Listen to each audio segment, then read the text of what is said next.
রহমানির রহিম। আসসালামু আলাইকুম। আপনাদের মাঝে আমি যে আজকে এই কথা বলতেছি এর জন্য লাখো কোটি শুকরিয়া সেই আমার রবের নিকট, আমার আল্লাহর নিকট, যিনি আমাকে আজকে কথা বলার সুযোগ দান করে দিয়েছেন। হয়তো আপনাদের মাঝে ফিরে এসে আমি এই ভিডিওটি উপহার দিলাম। তা আমি এই বাইক নিয়ে অনেক জনসচেতনামূলক ভিডিও তৈরি করেছি, যেগুলো আপনারা দেখেছেন, অনেক ভিউ এসেছিল।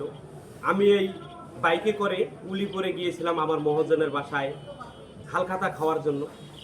তা সেখানে নাইনপন্থীতে দেখা যাচ্ছে আমি দুর্ঘটনার কবলে পড়ি। একদিক থেকে একটা অটো যাচ্ছে, একদিক থেকে একটা অটো আসতেছে, আমি মাঝে গিয়ে পড়ে গিয়েছি। হয়তো দেখতে আমারই ভুল ছিল। তা কখন কোথায় কিভাবে কার দুর্ঘটনা আসবে, যত আমরা সচেতনভাবে চলি না কেন, এটা কিন্তু আমরা কেউ বলতে পারবো না। আমার গাড়ির স্পিডও তেমন বেশি ছিল না, আমার গাড়ির স্পিড ছিল 25-এর মতো। ওখানে যারা লোক ছিল, মানে ওখানে যারা দর্শক ছিল, তারা বলছে যে তুমি জীবনে হয়তো কোনো ভালো কাজ করেছো, তাই তুমি এখান থেকে ফিরে গেলে বা তোমার কোনো ক্ষতি হয়নি। আসলে আমি জানি না সেই আল্লাহর কাছে আমি কতটুকু প্রিয় বান্দা এবং কতটুকু ভালো কাজ করেছি। তবে সেই লোকগুলো বলেছে আমার এই মোবাইলটি বাঁকা হয়ে গিয়েছিল, এই মোবাইলটির অনেক ব্যাপক ক্ষয়ক্ষতি হয়েছে। এখনও তুলনামূলকভাবে আমার এই মোবাইলটি সঠিকভাবে ভালো হয়নি, ভালো করেছি। আমি একটা আবার নতুন ফোনও কিনেছি। এ কারণে হয়তো বা আপনাদের কাছ থেকে দৌড়েছিলাম।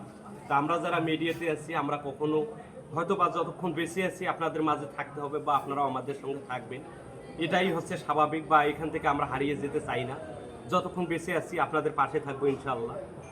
আপনারা দেখতেই পাচ্ছেন যে আমার এই গাড়িটির দেখেন যে হয়তো অল্প একটু ক্ষয়ক্ষতি হয়েছে। এইরকম দুর্ঘটনা থেকে এত কম ক্ষতি হয়তো বা মানুষও মানে এটা কল্পনা করতে পারেনি যে এত কম ক্ষতি হবে। তা আপনারা যারা গাড়ি চালান, আপনারাও দেখে শুনে গাড়ি চালাবেন। কেননা আমি এই গাড়ি বিষয়ে অনেক ভিডিও আপনাদের মাঝে আপলোড দিয়েছি, আজকেও বলতেছি। আমি যে এত আপনাদেরকে সচেতনামূলক ভিডিও দিলাম, কিন্তু আমিও দেখেন যে দুর্ঘটনার কবলে পড়লাম। তা হায়াত মৌত রিজিক দৌলত চারটা আল্লাহর হাতে। আমরা কতক্ষণ বেঁচে থাকবো আমরা কিন্তু জানি না। তা যতক্ষণ আমরা বেঁচে থাকবো যেন আমরা ভালোভাবে চলতে পারি, ভালো কাজ করতে পারি। আমি জানি না কি ভালো কাজ করেছিলাম, তারাই কিন্তু আমাকে এটা উদাহরণ হিসেবে আমাকে বলেছে যে তোমার হয়তো জীবনে কোনো ভালো কাজ ছিল, তাই তুমি এখান থেকে রক্ষা পেলে। আমার এই যে হাতে দেখেন যে সামান্য একটু এই যে ইয়া হয়েছে, ছাল উঠেছে, এই যে এইটুকু একটু এই যে এই এখনো একটু মানে উঁচু হয়ে আছে। আর মাথায় একটু সামান্যতম আমার লাগছে, তেমন কোনো ক্ষয়ক্ষতি হয়নি। আমার পেছে যে ছিল সে ভাইটিরও একটু পেছনে সামান্য হাতে একটু মানে চামড়া উঠেছে।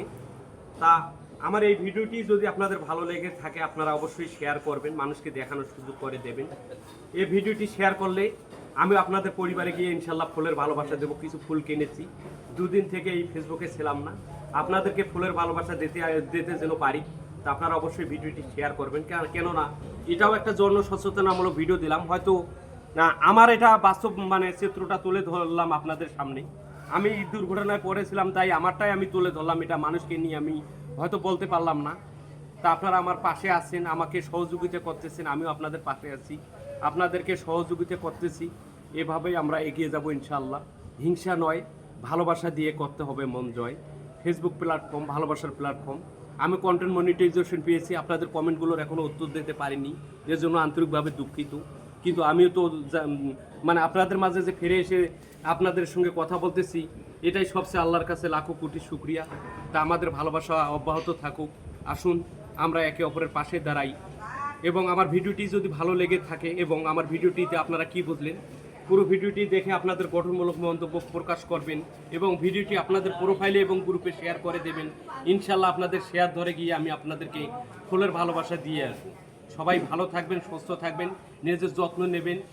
পরিশেষে সবার সুস্বাস্থ্য ও মঙ্গল কামনা করে বিদায় নিচ্ছি। সবাইকে আমার সালাম, আসসালামু আলাইকুম।